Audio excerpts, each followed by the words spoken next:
వేళ పరిస్థితి ఎలా ఉందండి? ఎవరైనా చచ్చిపోతే కూడా మొయ్యడానికి మనుషులు రావట్లేదమ్మా, సాటి కులం వాళ్ళు రావట్లేదు, బంధువులు రావట్లేదు.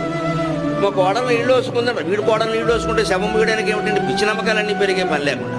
అటువంటి సందర్భాల్లో అనాథ ప్రేత సంస్కారాన్ని చేస్తే చక్కని శిశువులు పుడతారు. ధర్మశాస్త్రాన్ని తెలిసి చెబుతున్నా, దయచేసి దానికి. ఈ లోకంలో ధనం లేకుండా జీవించడం కష్టం అండి. ధనమూలమిదం జగత్ కదా.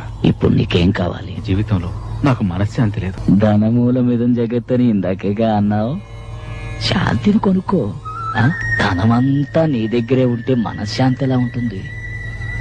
ఏదో నీకు కావలసినంత ఉంచుకొని మిగిలింది దానం చేస్తే మనశ్శాంతి దక్కుతుంది.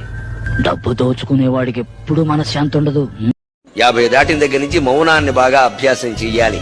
మౌనం అంటే రమణ మహర్షి మాట మనం గుర్తుపెట్టుకోవాలి. మౌనం అంటే మాట్లాడకపోవడం కాదు, అది మంచిది. మాట్లాడకపోవడం అభ్యాసం చేయడం మంచిది. మాట్లాడాలని అనిపించినప్పుడల్లా నోరు మూసుకోవడం, ప్లాస్టర్ వేసుకోవడం మరీ మంచిది.